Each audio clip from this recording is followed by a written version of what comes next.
especially to Brenda. Brenda, your speech was in one word, riveting, and also since we kind of missed the word of the day, which was intrepid, which happens to mean resolutely fearless, dauntless, brave. So the character in your story was very intrepid. And I think you brought that characteristic of your character to life, where this person had actually gone through a lot and had to come out of that, and how people and organizations helped her to do that. Now the question is for your speech, which was Uplift the Spirit. I love the way they put this in the book, and I have to read it from the book. Did you rephrase the emotional consensus of the audience in terms of their beliefs, values, and sentiments? I love that. Rephrase the emotional consensus. So, as part of the evaluation, I do have to ask the audience, were your beliefs rephrased? I'm seeing shakes of the head. They were rephrased, and I also saw a swish motion. I don't think that was Nike. I think that was ups and downs, ups and downs. And that was one of the requirements to satisfy the expectations of the audience. So yes, you did that very well. You gave us a story. You took us down with the story. You also brought the story back up, and you made the story very human. And you also gave us tasks to actually do to, I guess, volunteer, to actually say, I'm only one, but the power of one can make a difference. So I think you did a very good job in uplifting the spirit. I think you did a very good job in taking us on that roller coaster. I think that my emotional consensus was rephrased. Now, a couple of things that you asked me to evaluate you on, and one of them was, did I show emotion when I should? I think you did a very good job of that. I think your vocal variety was there, and I think you brought the story out down you needed to. You could hear a quiver in your voice at certain points, and then you brought us back to the story.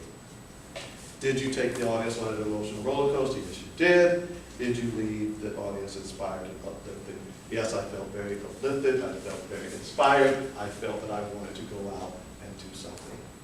So all in all, everyone in life goes through something, has been through something, or is going through something. And you never know from where people come and sometimes where they're going. But the one thing that we all can do, as you suggest, is to remember that there is a powerful one. Thank you.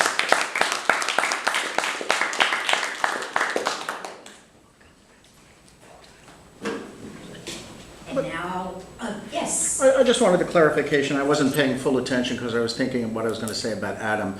Was your speech autobiographical? Was that your speech, or were you creating reiterating someone else's speech? No, that was mine. Beautiful. Thank you. I just wanted to clarify.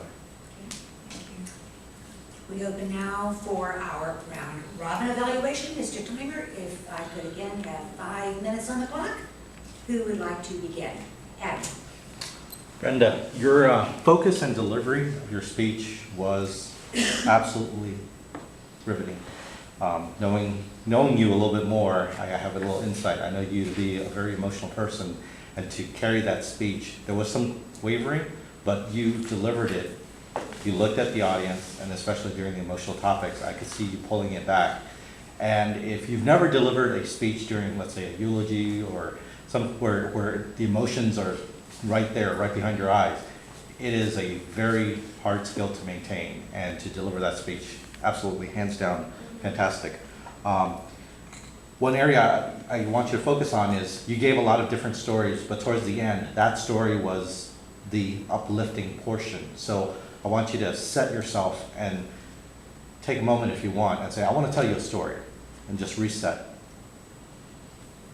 And then go into it, because it felt like you moved right into it, and then you got a little flustered. And then when you started the fire, and then so we saw you were getting into the story, but if you just reset, focus, I'm going to uplift these audience members and their spirit then deliver it, it would have come across really well, really well.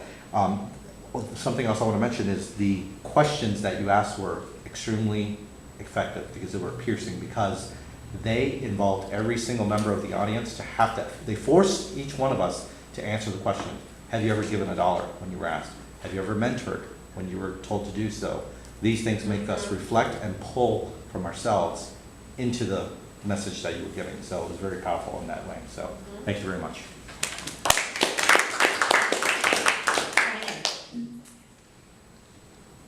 These sorts of stories are the ones that are the most powerful because there's a human truth to it. And I honor you and thank you for sharing that truth. Going along with what Adam had to say, there's a point of transition. And I actually observed a very wonderful DTM, she's a accredited speaker, and she's actually a powerfully, she's a powerful speaker, and I actually lost a contest to her when she gave her speech and talked about her being an abused child. And there was a thing that she did that you could have heard a pin drop. Is that as she was talking about all of the abuse that she had received, and then she started to make that transition, that was the moment she came out from behind the lectern and physically changed and changed her position and then went forward. And that also made a mark as far as, okay, now we're going to come back up. And that may be something that you might want to do if you choose to share the story again. And I hope that you do, because it's a story that needs to be heard by a lot of people. Thank you.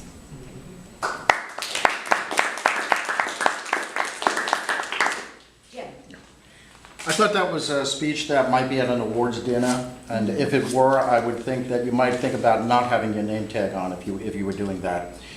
You held on to the lectern, but what was kind of interesting is your story was so riveting, I almost felt the audience was holding on to the lectern with you. It was very, very power-filled. You used pauses effectively. I think you maybe could have even used them a little bit longer. For example, when you said, I was given a ride and I didn't go straight home. A little bit more of that.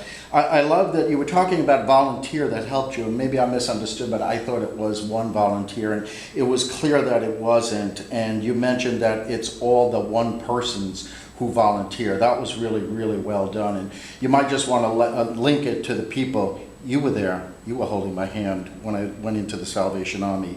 You were there when I was depressed and I needed somebody to just say I mattered. And that kind of brings people into why do we all volunteer. And the only other thing that I could say is that maybe you could use a quote about the efficacy of volunteering. Well done.